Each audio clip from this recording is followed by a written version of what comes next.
नमस्कार, मैं हूं रवि अवस्थी और मेरे साथ हैं सैयद मुर्तज़ा। आपको पता है कि लगभग पहलगाम जो हमला हुआ है उसको 6 दिन हो चुके हैं और अब हम जो आपको खबर बताने जा रहे हैं उसकी सबसे बड़ा जो कहते हैं ना डेवलपमेंट यही है कि नवाज़ शरीफ जो पाकिस्तान के पूर्व प्रधानमंत्री हैं और शहबाज शरीफ के भाई हैं, उन्होंने सीधा शहबाज शरीफ को बोला है कि अगर भारत से लड़ोगे तो मटिया मेट हो जाओगे, कोई फ़ायदा नहीं है भारत से पंगा लेने का। आज हमारी खबर यही है कि नवाज शरीफ ने बिल्कुल पर्दाफाश कर दिया पाकिस्तान का कि अगर युद्ध किया भारत से तो आप ये मान के चलिए कि आपकी हार तय है। मुर्तिया, मैं सबसे पहले पहुंचूंगा कि ये जो खौफ आया है नवाज शरीफ का या कहते हैं ना शरीफ ब्रदर्स के ऊपर, इसके पीछे का सबसे बड़ा आपको टर्निंग पॉइंट क्या लग रहा है? देखिए, नवाज शरीफ जो है 1990 से पाकिस्तान की पॉलिटिक्स में बहुत ज़्यादा एक्टिव है, क्योंकि तब वो प्रधानमंत्री बने थे पहली बार। वो जानते हैं 90 का दशक, उसके बाद के दशक में, कि भारत और पाकिस्तान के समीकरण क्या है। 1999 में वो प्रधानमंत्री भी थे जब उनका तख्ता पलट किया गया था, तो उनको मालूम है भारत और पाकिस्तानी की इक्वेशन क्या है फौज को लेकर और भारत से किस तरह का दबाव मिल सकता है, तो ये बहुत अच्छी तरह जानते हैं वो। मैं एक चीज़ आपको बता दूं, इस समय जो पाकिस्तान है और पाकिस्तान की जो सेना है या वहाँ की जो पॉलिटिकल लीडर्स हैं, मंत्री हैं, प्रधानमंत्री हैं, उनकी पूरी तरीके से निगाह दिल्ली पे बिल्कुल कहते नहीं, बिल्कुल आंखों को गड़ा रखा है कि भारत कर क्या रहा है। उनकी हर मीटिंग पर इस समय निगाह है भारत में। जैसे पीएम मोदी और राजनाथ सिंह की लगभग 40 मिनट तक आज मीटिंग हो चुकी है और उसमें बहुत सारी चीज़ें फाइनल हो चुकी हैं। सीडीएस अनिल चौहान मिल चुके हैं, सारी बातें फाइनल हो चुकी हैं। तीनों सेनाध्यक्ष जो हमारी सेनाओं के हैं, उनकी आपस की मीटिंग, उनकी आपस की जो तैयारियां वो लगभग फाइनल हो चुकी हैं।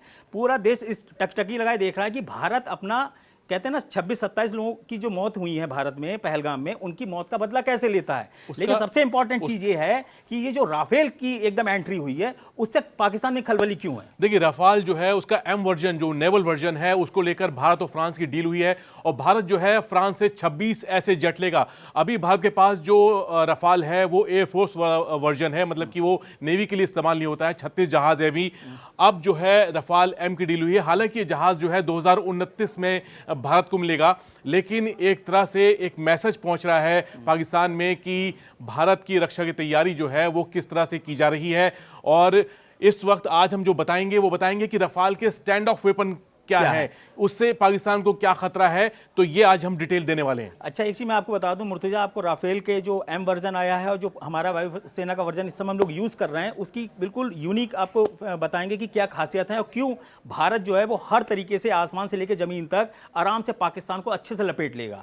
देखिए, भले ही वहाँ के कहते हैं ना रेल मंत्री या कहें बैलगाड़ी मंत्री या हनीफ अब्बासी कहें कि भाई ऐसा है कि हम परमाणु बम का धमाका कर देंगे, ये कर देंगे, लेकिन होना कुछ है नहीं, क्योंकि राफेल की जिस तरीके से एंट्री हुई है उसको पाकिस्तान के अंदर बहुत अंदर जाने की जरूरत ही नहीं, वो तो एलओसी से ही उस पर अटैक कर सकता है। बिल्कुल। जरा पहले आप रफाल का गेम चेंजर का जो प्लान है वो पूरा समझाइए। देखिए, ये इसके स्टैंड ऑफ वेपन है, मतलब कि ऐसे हथियार जिसके लिए आपको टारगेट के करीब नहीं जाना है, आप बहुत दूर से, सैकड़ों किलोमीटर दूर से आप उस पर हमला कर सकते हैं। अब यहां आप देख रहे हैं मीट्रो मिसाइल है और स्काल्प मिसाइल है, क्रूज मिसाइल है, इसकी रेंज 550 किलोमीटर है। यानी कि रफाल जो है वो भारत की वायु सीमा में रहकर जो है वो पाकिस्तान पे हमला कर सकता है या किसी भी टारगेट पे हमला कर सकता है और दूर से, यानी कि वो उसकी रडार की रेंज में नहीं आएगा और आराम से वेपन को रिलीज करेगा और हमला करेगा। अब ऐसे ही साथ में हैमर बम है। हैमर मतलब हथौड़ा।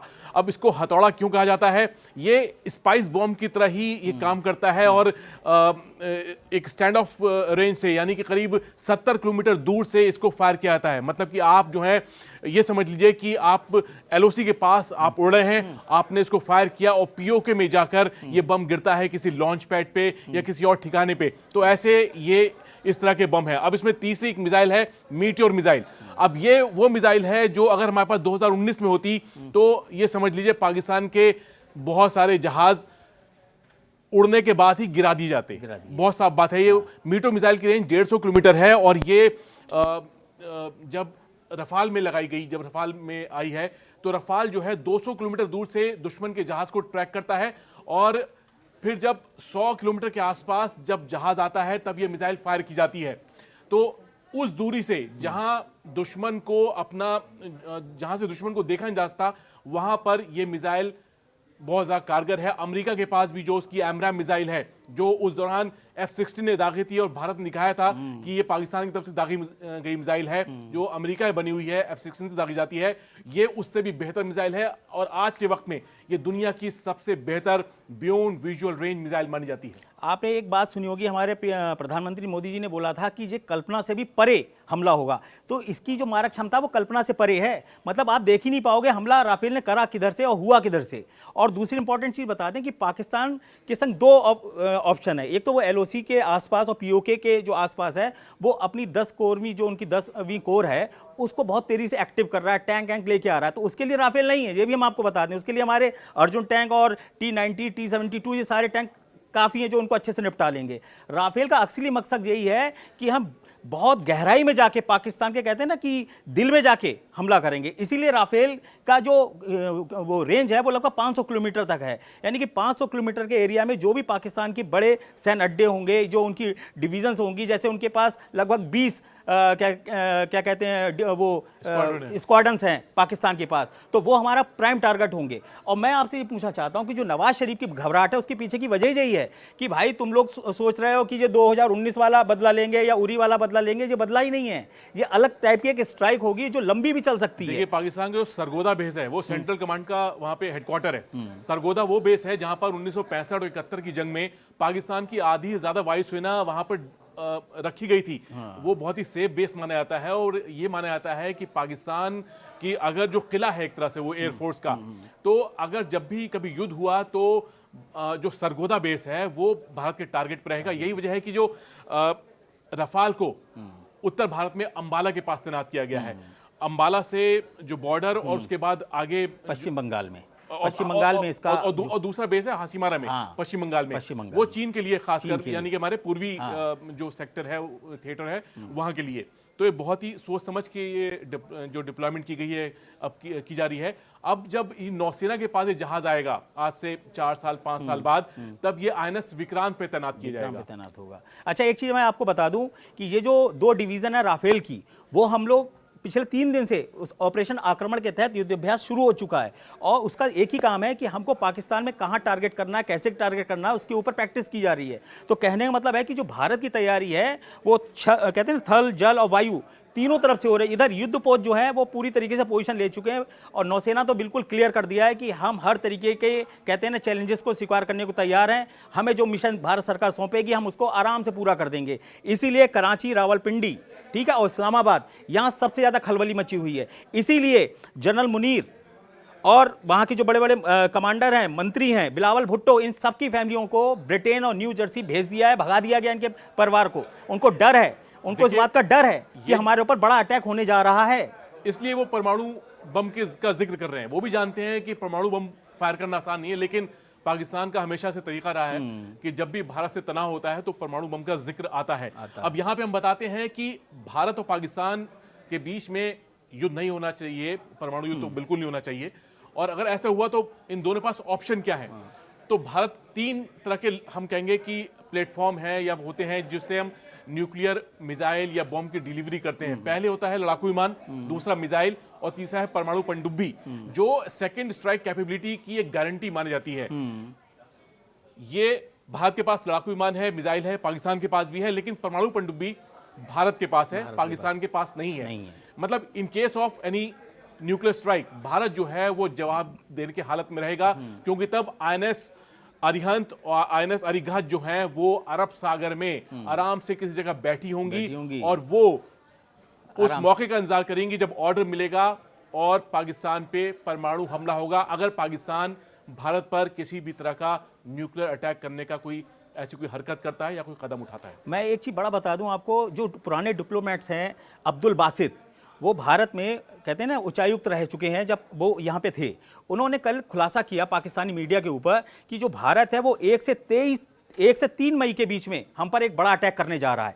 1 से 3 मई के बीच में वो क्यों बोल रहे हैं? उनको पता है कि उरी का और पुलवामा का 11 और 12वें दिन अटैक हुआ था, यानी कि जो हमले हुए थे उसके हमने 11 दिन और 12 दिन बाद अटैक किया था। उन्होंने उसी कैलकुलेशन से आपसे बताया है कि जो पाकिस्तान की आर्मी है वो अपने आप को सेव करने के लिए ये मान के चल रही है कि 3 मई तक तो हम पे हर हालत में अटैक हो जाएगा। और भारत की जो अभी तैयारियां दिख रही हैं उसको देखकर ऐसा लग रहा है कि भारत इस बार जो अटैक करेगा वो ऐसा नहीं होगा जो 1 दिन हुआ या 2 दिन हुआ, इसके कई फेसेस चलेंगे और डीप फेसेस चलेंगे, क्योंकि जिस लेवल पे अब तैयारी चल रही है और जिस लेवल पे पूरे वर्ल्ड को कहते हैं ना हम कन्वेंस कर रहे हैं कि ये हम अटैक क्यों करेंगे या हम अपनी पोजीशन बता रहे हैं, उसमें भी एक बहुत बड़ा फैक्टर है। आप अंदाजा लगा लीजिए कि 20 देशों के राजदूतों को भारत क्लियर कट पता चुका है कि वो क्या करने वाला है। उसने पहलगाम की पूरी तस्वीरें दिखाई हैं, और मैं आपको बता दूं जो जैगुआर और मिराज है इसका पूरा एक खेल है इस गेम के अंदर, और ये जो है ये एक अलग ही लेवल पे जंग को लेके जा सकता है। इसके बारे में आप जरा बताएं। देखिए क्या है कि परमाणु हमले के कौन से फाइटर जेट एयरफोर्स के पास हैं, पाकिस्तान के पास भी, भारत के पास भी। हमने यहाँ बताने की कोशिश की है। अब जैसे भारत के पास मिग-29 है, पाकिस्तान के पास मिराज 5 है, पाकिस्तान के पास मिराज 3 भी है, लेकिन दोनों जहाज जो है वो 60 साल पुराने हैं। हालांकि पाकिस्तान ने फ्रांस की मदद से इनको अपग्रेड किया है और ये जहाज जो है परमाणु बम दाग सकते हैं, लॉन्च कर सकते हैं। पाकिस्तान के पास F-16 है, भारत के पास सुखोई है, रफाल है, उसके पास जेटन है। अब जेटन वो जहाज है जो पाकिस्तान ने रूस चीन से लिया है, और 20 जहाज अभी ऐसे लिए हैं, और ये रफाल के जवाब में लिए हैं। साथ में इसके लिए है PL-20 मिसाइल, जो मीटियोर मिसाइल की ही एक समानांतर जो है एक बियॉन्ड विजुअल रेंज मिसाइल है, लेकिन मीटियोर की तरह इसका वो हम कहेंगे कि इसकी क्षमता या एक इमेज नहीं है कि बहुत ही कारगर है। मीटियोर बहुत ही बेहतर मिसाइल मानी जाती है। को इस्तेमाल भी बहुत जगह अच्छे से किया जा चुका है, भारत ने तो कर रही था उसको। और ये जो इनकी मिसाइलें हैं उसमें एक चीज़ और है कि पाकिस्तान को अपनी ना मिसाइलों पे बहुत ज़्यादा गुमान है। शाहीन 1, शाहीन 2, ठीक है, गजनवी, गौरी, इनके नाम वो लेते हैं क्योंकि वो मान के चलते हैं कि हमारी जो 5-6 ये मिसाइलें हैं इनसे हम परमाणु हमला भारत पे कर सकते हैं। ये सब उत्तर कोरिया के, ये सब उत्तर कोरिया का वर्जन है जो बना के दिया गया है, या तो मेड इन चाइना होगा या उत्तर कोरिया का होगा, यही उन्होंने किया है। अब सवाल उठता है कि जो 170 परमाणु बम है और भारत के पास 180 परमाणु बम है, इसको लेके वहां के लोग ही कंफ्यूज हैं।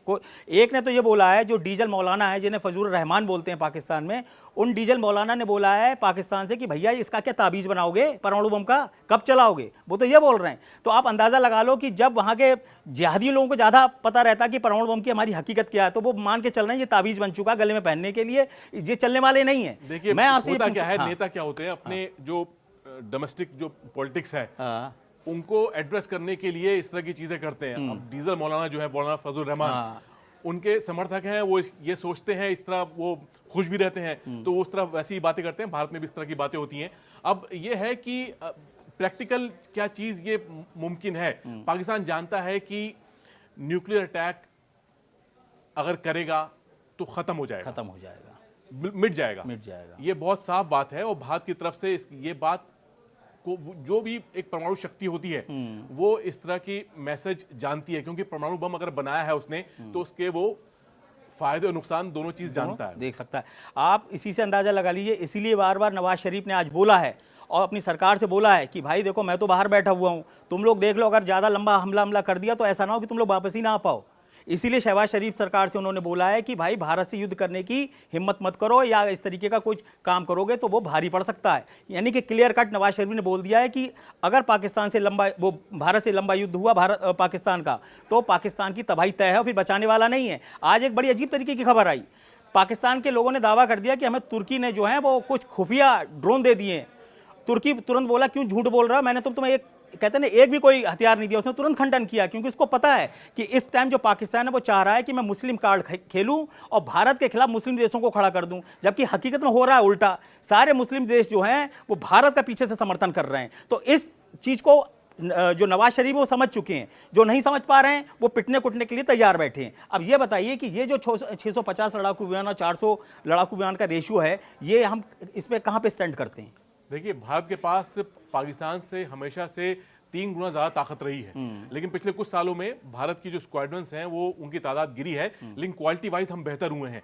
अब ये है कि हमारे पास पाकिस्तान के साथ क्या चीन से मुकाबला करने की ताकत है, क्या हम ऐसे किसी भी थ्रेट लेवल पे उसको हम एड्रेस कर पाएंगे? क्योंकि 600 जहाज जो है पाकिस्तान के 400 जहाज के मुकाबले तो ज्यादा लगते हैं, लेकिन जब आपके सामने पूरा तिब्बत का पूरा इलाका आता है, वहां पे चीन के 6-7 बेस होते हैं, तब वहां पे 600 जहाज जो हैं वो कम पड़ जाएंगे। एक चीज मैं आपसे मुर्तजा पूछना चाहता हूं कि भारत आपको क्या लगता है किस तरीके का इस बार बदला ले सकता है? बदला तो लेगा, ये तो कंफर्म है, लेकिन किस तरीके का बदला ले सकता है, इसके बारे में आप क्या बताएंगे? देखिए आज जैसे हम बात कर रहे थे तो उस वक्त मैंने कहा था हो सकता है किसी दिन सुबह हम उठेंगे और हमें पता चलेगा कि पाकिस्तान में कुछ हो गया है, और हो सकता है पाकिस्तान इसका इकरार करे कि हाँ हमें कुछ हो गया है। या फिर वो ना बताना अच्छा, चाहे? एक चीज मुझे और बताइए, जनरल मुनीर का परिवार भाग गया, बिलावल भुट्टो का परिवार भाग गया, लोग बता रहे हैं छुट्टी मनाने गए गर्मियों की। क्या किसी के घर में संकट आता है वो गर्मी की छुट्टी मनाने बाहर जाता है? देखिए, मुझे तो नहीं लगता। पाकिस्तान में ये जो जितने हाई प्रोफाइल लोग हैं ना, हाँ। इनके आधे ज्यादा, जो मैं मिलिट्री की बात कर रहा हूँ, वो जो पॉलिटिकल लोग हैं, चाहे वो पीपीपी हो चाहे पीएमएल हो, इनके ज्यादातर लोग ऐसे हैं जो बाहर रह रहे हैं, बाहर रह रहे हैं। चाहे वो यूरोप हो चाहे वो अमेरिका हो, जहां भी हो। तो हमेशा से एक एलिट क्लास पाकिस्तान में रही है जो बाहर रहती है, और इसलिए इसको हम इस तरह डिकोड कर रहे हैं कि भाग गए या जो है वो ठीक है। इस वक्त वो पाकिस्तान में की पॉलिटिक्स हिसाब से बहुत खराब मैसेज दे रही है, लेकिन उन लोगों का आना लगा रहता है। अच्छा, एक चीज़ हम इसको अभी विराम देने वाले हैं, लेकिन आपको बता दें कि इस वक्त जेल में इमरान से 4 पूर्व जनरल मिल चुके हैं कि भैया ऐसा है जी, शहबाज शरीफ तो मरवा देगा, तुम बचाओ आके। तुम्हें एक बार मोदी जी बोल भी चुके हैं कि अगर तुम असली पठान हो तो आके इन आतंकवादियों को रोको। और तुमने बोला था अगर तुम चाहते हो कि तुम जेल से बाहर आओ और अपनी सजा माफ़ करवाना चाहो, केस को ख़त्म करना चाहो तो आओ। तो इमरान खान, सूत्रों के हवाले से खबर है, इमरान खान ने कह दिया कि मैं ऐसे वक्त में बिल्कुल भी मरने नहीं आऊँगा, पहले तुमने ये जो गंद फैलाया इसको समेटो। और गंद तो फैलाया है भाई। वहाँ के जो कहते हैं ना रक्षा मंत्री हैं ख्वाजा आसिफ, उन्होंने तो क्लियर कट कहा कि भाई हम तो 30 साल से पूरी दुनिया में आतंकवाद का गंद फैला रहे हैं। तो आप इसी से अंदाजा लगा लीजिए कि मिलिट्री लेवल पर, राजनीतिक लेवल पर और डिप्लोमेट लेवल पर पाकिस्तान किस तरीके से अंदरूनी ही टूट रहा है। हम उसके टूट रहे हैं। तालिबान के साथ जो मीटिंग हुई है भारत की अफगानिस्तान में, वो एक पाकिस्तान के लिए मैसेज है कि भाई ये एक फ्रंट है, पाकिस्तान का पश्चिमी पूरी फ्रंट, लेकिन अगर कुछ हुआ हो सकता है पश्चिमी फ्रंट भी खुल जाए। बिल्कुल। और पाकिस्तान और तालिबान के रिलेशंस जो हैं, तालिबान की वापसी के बाद वो बहुत ही खराब हुए हैं। दोनों के बीच में गोलियां चली हैं, और तालिबान ने कहा है कि भाई पाकिस्तान ने अपने फाइटर जेट्स का इस्तेमाल उसकी लोकेशन पर बमबारी में इस्तेमाल किया है, उनके लोगों को मारा है। और इस वक्त तालिबान और पाकिस्तान के जो रिश्ते हम सुनते थे 90 के दशक में या उसके बाद जो है मुशर्रफ के दौरान, वो वैसे नहीं रहे हैं। तो तालिबान जो है एक तरह से प्रेशर पॉइंट बना हुआ है पाकिस्तान के लिए। जो पाकिस्तान का वेस्टर्न फ्रंट है वो भी एक्टिव हो सकता है, ये बात जनरल मुनीर जानते हैं। अगर ऐसा हो गया तो पाकिस्तान बहुत बुरी तरह फंस जाएगा। और उसके लिए फौज जो है वो भारत से के साथ लगाने के ज्यादा वो अफगानिस्तान के बारे में सोचने लगेगा। ठीक है, हम इसको अभी यहीं पे समाप्त करते हैं, और हम मुर्तजा कल या परसों जब भी कुछ बड़ी डेवलपमेंट आएगी आपसे ज़रूर मिलेंगे और आपको बताएंगे कि भारत की जो तैयारी है वो इस बार ऐसी है जो पाकिस्तान सदियों तक याद रखेगा। हो सकता बचे ही ना तो हमारी संग में आ जाएगा, लेकिन कुल मिला के स्थिति ये है कि हम आपको बहुत जल्दी अपडेट देंगे।